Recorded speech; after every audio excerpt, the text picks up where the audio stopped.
So if I can have you come back, I think all of you hung your posters up. This time, instead of sharing how your experience went, because the last time we just shared how it went, it was a little therapy session on essential questions. Now we are going to share what we actually created. So I'm going to have each group share their question and maybe just a little bit about maybe the grade level it was expected for, and anything else that you'd like to share. So well, let's just go in order. Who has the kindergarten table? Oh, thank you. Would you be willing to read your questions to us? One question we asked. Do we know what the standard? How does sunlight? Will you tell us the question? The standard. They're curious. Make observations to determine the effect of sunlight on Earth's surface. One question said, or asked, how does sunlight affect Earth's surface? What would happen if there was no sunlight? Why are the days longer in certain seasons? Why are days getting colder? Okay, thank you. All right, how about another group? Oh, we're going in order. First grade. Oh, okay. Ours is on this door here. We have first grade, and the standard is plan and conduct investigations to provide evidence that vibrating materials can make sound and that sound can make materials vibrate. So one of our questions was, how do we hear noise? And then our other question was, how does sound affect movement? But I think our biggest aha moment was having all of us together to create these questions. So that collaborative piece is, I think, very important. Thank you. Second grade? Our standard was construct an argument with evidence that some changes caused by heating or cooling can be reversed and some cannot. And our question is up front. I wrote it in a highlighter. I apologize. It was, how does heating and cooling affect different objects? Thank you. And third grade? Our standard was construct an argument that some animals form groups that help members survive. And then our question was, what are the benefits of living in a community? Okay, thank you. How about the last, or 4? I guess we have 4 and 5 left. We had identified evidence from patterns in rock formations and fossils and rock layers to support an explanation for changes in landscape over time. So we kind of did the big umbrella and did, how does time create change?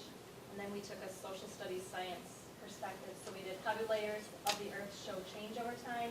And how does land changing over time affect people? Thank you. And 5th grade? Okay.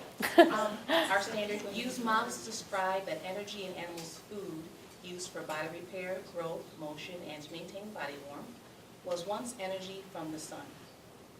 And our question, what role does the sun play in providing nutritional health and growth? Okay, thank you.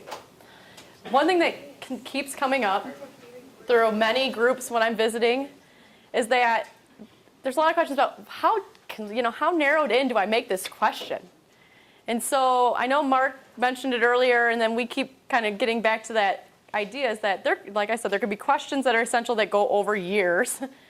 You could have one just for the year of your class. You could have one for your unit. So many of these, once again, since they are at the standard level, probably are going to be more of those narrowed in questions.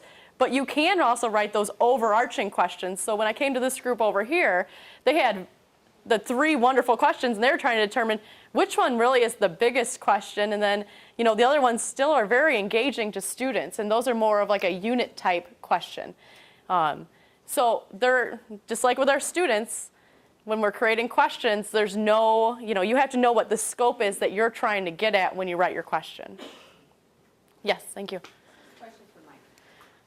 I know that we're probably all going to go back to our buildings to try and share this information with our staff. It would be helpful if we could get like that little format right there. What was the question and the grade levels on it, and then what were the big questions we came up with?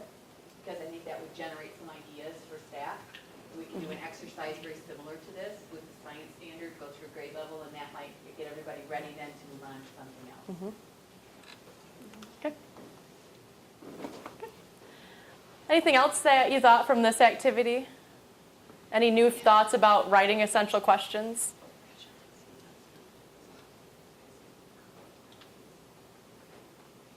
Okay. I do have a few other ways that you could go about writing essential questions. We're going to just talk about this one, though I did have an activity, and I'll share the activity with you in case you did want to take it back to your building. One thing is, especially with math and science, is misconceptions, and really looking at what are the common misconceptions that students have, and then think about writing questions that are aimed directly towards those misconceptions so that students confront them in your classrooms.